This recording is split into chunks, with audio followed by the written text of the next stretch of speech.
नमस्कार दोस्तों, स्वागत है आप सभी का आपके अपने चैनल द रिटेल इन्वेस्टर में।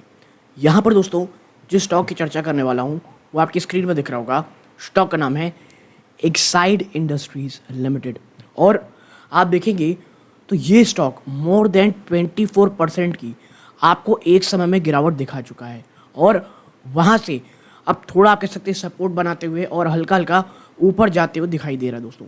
तो यहाँ पर हम ये चर्चा करने वाले हैं कि क्या यहाँ से अगर आपका लॉन्ग टर्म का विजन है तो क्या एक्साइड इंडस्ट्री एक काफ़ी अच्छी बेट हो सकती है या अन्य जो स्टॉक आ रहे हैं, क्योंकि कॉम्पिटिटिव इंटेंसिटी इस एक स्टॉक में बहुत ज़्यादा होती है, इस एक सेक्टर माफ़ कीजिएगा बहुत ज़्यादा होती दिखाई दे रही है। नो डाउट अपॉर्चुनिटी बहुत है, लेकिन जो आप कह सकते हैं कंपटीशन है वो भी उतनी ज़्यादा हो रही है।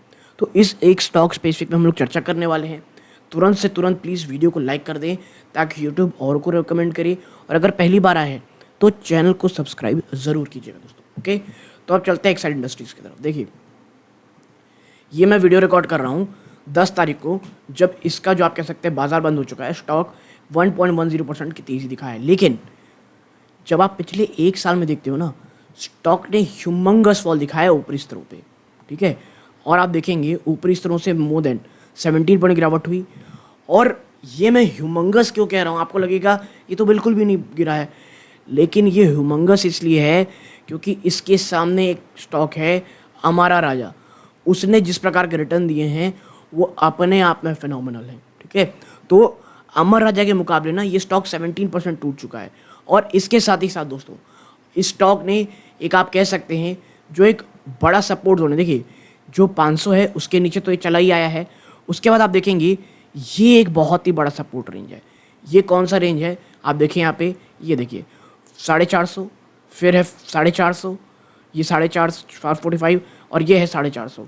तो एज ए इन्वेस्टर अगर आप देखना चाहते हैं कौन सा एक बहुत बड़ा सपोर्ट है एक्साइड के लिए, तो ये आप याद रखिएगा 450 रुपये 450 एक्साइड के लिए बहुत ही बड़ा सपोर्ट है। अगर वो टूटेगा तो भाई ये जो गैप आपको दिख रहा है ना, स्टॉक आज नहीं तो कल इसे फिल करने आएगा, और फिर अगर ये टूटा तो फिर वापस से ये जो लेवल है दोस्तों, और ये कोई छोटा मोटा लेवल नहीं है। आप देखें अगर ये टूटता है तो गैप सीधा आके रुकेगा स्टॉक को लगभग 400 रुपये के आसपास। उसके बाद छोटा मोटा 390 के आसपास है, फिर सीधा स्टॉक आप देखेंगे 321।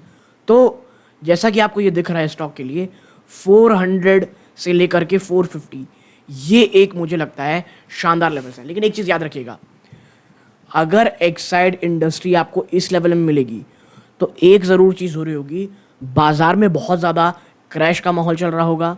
सितंबर का जो क्वार्टर है उसमें लगातार वीकनेस इसके नंबर में भी देखने को मिल रही होगी, प्लस अन्य इंडस्ट्रीज़ में कोई बहुत बड़ा आपके इंडस्ट्री टाइप चल रहा होगा, तभी जाकर के ये स्टॉक आपको 400 या 450 और या 390 रुपये के आसपास आता दिखाई देगा।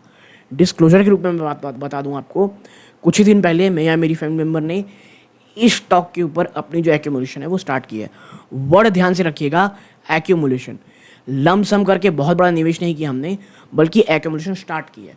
ओके, और आप देखेंगे एक्साइड इंडस्ट्री इसने पिछले एक साल में तो निचले स्तरों से जो रैली दिखाई है आप देखेंगे वो अपने आप में फिनोमिनल है। कितनी? 125% की, ठीक है।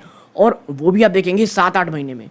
अगर कोई स्टॉक आपको 8 महीनों के अंदर सिर्फ 135% से भी ज़्यादा के रिटर्न दे दिया है और उसके बाद ये स्टॉक गिर रहा है, तो इसमें कोई स्टॉक की अंडर परफॉर्मेंस नहीं मैं कहूँगा, बल्कि जो एक बहुत तेज़ी है, जो ओवर हाइपनेस है अब वो थोड़ा कम हो रहा है, फ्रॉड कम हो रहा है, इसके साथ ही साथ बाज़ार में एक प्रॉफिट बुकिंग चल रही, तो ये चीज़ें हो रही हैं। तो अगर आप एक बहुत ही ज़्यादा मैं कहूँगा रिस्क टेकर कम है, मैं कहूँगा रिस्क टेकर बहुत ज़्यादा कम है आप, तो आपको 410 से लेकर के 450 के बीच के लेवल, 430 के बीच के लेवल इंतजार करने चाहिए एक्यूमुलेशन के लिए। थोड़ा हाइयर रिस्क है लेकिन मीडियम है, मीडियम टू लो रिस्क तरफ है, तो भाई 450। और अगर थोड़ा रिस्क ले सकते हैं, आपका रिस्क मीडियम मतलब मीडियम से हाई की तरफ है, तो ये लेवल्स भी एक साइड के लिए ख़राब नहीं है, ठीक है। तो ये तीनों चीज़ें आप ध्यान में रखिए, क्योंकि देखिए एक्साइड वो स्टॉक नहीं है जो आपको रैली 500-600% तुरंत दे दे फिर नीचे उतनी तेज़ी जैसा है। ये इसका जो वॉलेटिलिटी है उतनी ज़्यादा है नहीं, और ऑलरेडी जब आप एक यूफोरिया में इतनी शानदार रैली दिखा चुके हो तो इस प्रकार की गिरावट आना और इन लेवल्स को अपने ध्यान में रखना ये बहुत ज़्यादा इंपॉर्टेंट है दोस्तों। ओके। और आने वाले समय में मैं बता दूं, जो हर बार हर एक वीडियो में कह रहा हूँ, सितंबर का जो क्वार्टर है दोस्तों, वो बहुत ही ज़्यादा मैं कहूँगा एक आप कह सकते हैं देखने वाला क्वार्टर होने वाला है। हर निवेशक, हर एनालिस्ट ये कह रहा है कि यहाँ पर थोड़ी शॉर्टिंग, आप कह सकते गिरावट हो सकती है, कहीं ना कहीं आप गिरावट देखने को मिलेगी और आने वाले समय में आपको एक बड़ी सेल ऑफ ओवरऑल बाजार में देखने को मिलेगी। और भैया जब ओवरऑल में बाजार सेल ऑफ होगा तो एक साइड कोई स्टॉक मार्केट से हटा स्टॉक तो है नहीं, तो आपको यहाँ पर भी गिरावट साफ साफ देखने को बिल्कुल मिलेगी। और अगर हम इसके थोड़ी एनालिसिस में चले तो देखिए 40,000 करोड़ ज़्यादा का मार्केट कैप है। ओके, ये याद रखिएगा, 40,000 करोड़ से ज़्यादा का मार्केट कैप है। इसके साथ ही साथ स्टॉक की पी 46.5 है, इंडस्ट्री भी 35 है। तो इंडस्ट्री की पी से थोड़ा सा एक्सपेंसिव है, ठीक है, तो यहाँ थोड़ी शर्ट बनते ही गिरावट हो सकती है। बुक वैल्यू 3 टाइम्स के आसपास है दोस्तों, जो कि मैं कहूँगा ना बहुत एक्सपेंसिव, ना बहुत सस्ता है, ठीक ठाक सा है। प्रमोटर की होल्डिंग ठीक है, ROC ROE ठीक है, कोई बहुत ख़राब नहीं है, कोई डेट नहीं है दोस्तों, डेट इक्विटी ना के बराबर है, ये बहुत अच्छी चीज़ है। ऑपरेटिंग प्रॉफिट मार्जिन 10% से ऊपर के हैं, ठीक है, ये इट्स ग्रेट, कोई प्लेज परसेंटेज नहीं है। तो कहीं कहीं से कोई भी आपको यहाँ पर गिरा, मैं कहूँगा एक रेड फ्लैग तो एटलीस्ट देखने को नहीं मिल रहा है। ओके, पेट्रोसिस स्कोर 6 है।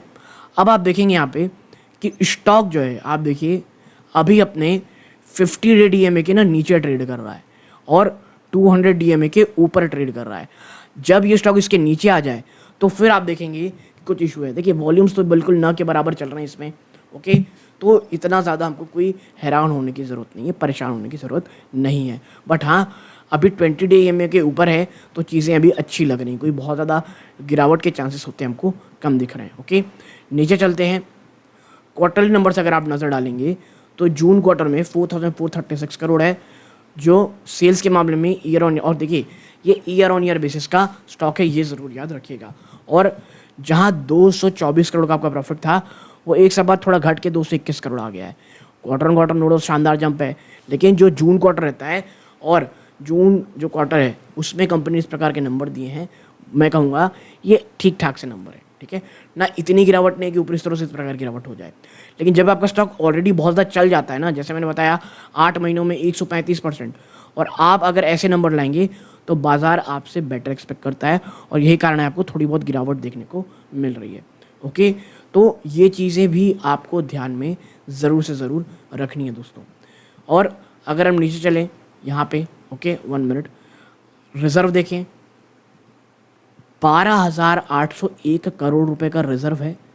बोरोविंग नो डाउट बढ़ रही है दोस्तों, 1,123 करोड़ है कि लगातार इन्वेस्टमेंट कर रही है, लेकिन फिर भी कंपनी के पास ह्यूज कैश रिजर्व है। और बोरोविंग में सबसे ज़्यादा चीज़, बोरोविंग किस चीज़ की ली जा रही है, तो आप पाएंगे लॉन्ग टर्म जो बोरोविंग है 141 करोड़ है, यानी यहाँ पे इंटरेस्ट आपको कम देना है। Short term borrowing 138 crore rupees है, और जो लीज लाइबिलिटी है वो 309 करोड़ रुपीज़ है, ठीक है, माफ़ कीजिएगा ये वाली है 222 करोड़ है long term borrowing. Short term borrowing ये जो बढ़ी है ना दोस्तों, ये मुझे थोड़ी सी साल भर में परेशानी का सबब लगता है, क्योंकि इसको फिर पे करने में काफ़ी पैसे लगेंगे, और जो लीज लाइबिलिटी है वो भी आपकी बढ़ती दिखाई दे रही है। तो लॉन्ग टर्म बोरोविंग में ये आप कह सकते हैं काफ़ी बड़ा जंप है, ठीक है, बल्कि शॉर्ट टर्म बोरोविंग में एक सबसे बड़ा जंप शॉर्ट टर्म बोरोविंग में, माफ़ कीजिएगा, लॉन्ग टर्म में उतना नहीं है। तो ये जो चीज़ है, ये आप कह सकते हैं पेमेंट में करने में जो शॉर्ट टर्म होती है वो बहुत ज़्यादा रहती है, ठीक। आप देखें कंपनी के पास अगर फिक्स एसेट देखेंगे तो जो लैंड है ना वही 512 करोड़ रुपए की है। आप समझिए इस चीज़ को, ज़मीन, सिर्फ ज़मीन वही 512 करोड़ की कंपनी के पास। बिल्डिंग अगर आप देखेंगे 936 करोड़ है, प्लांट मशीनरी तो फिर 4,500 करोड़ से भी ऊपर की है। ओके, लेकिन जो लैंड है, मुझे हमेशा फिक्स एसेट में लैंड सबसे ज़्यादा पसंद आता है, ठीक है। शेयर होल्डिंग पैटर्न, उससे पहले आप जो रिसेंट ट्रेड हुए हैं भाई उसको देख लेते हैं। बल्क ट्रेड में 25 में 22 सेल हुए थे, कोई ऐसी कोई बड़ी डील नहीं होती दिखाई दे रही है। आप देखें यहाँ पे तो जून क्वार्टर में FIIs हैं वो थोड़ी बहुत अपनी स्टेक बढ़ाए हैं, DIIs ने थोड़ी स्टेक अपनी कम की है, ठीक है, लेकिन ये नेग्लिजिबल है, कोई ऐसा नहीं, डराने वाली चीज़ें नहीं है। पब्लिक ने अपनी माल हल्का सा यहाँ पे बढ़ाया है। और अगर मैं बात करूँ FIIs की, गवर्नमेंट पेंशन फंड में है इसमें।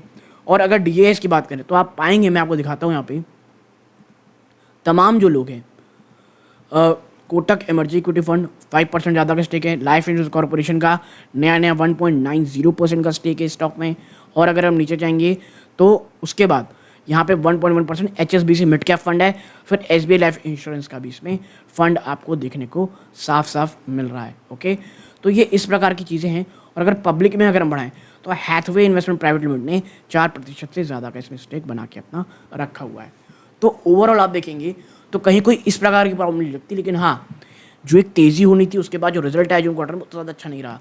तो आने वाला जो सितंबर, जी हाँ सितंबर, और जो आपका दिसंबर क्वार्टर है, ये बहुत इंपॉर्टेंट रहेगा देखने के लिए। अगर यहाँ पे एक अच्छे नंबर्स आते हैं और स्टॉक इस प्रकार की ऑलरेडी गिरावट रहती है, तो फिर आपको नेक्स्ट फेज ऑफ तेज़ी, नेक्स्ट फेज ऑफ रैली आपको देखने को मिल सकती है दोस्तों।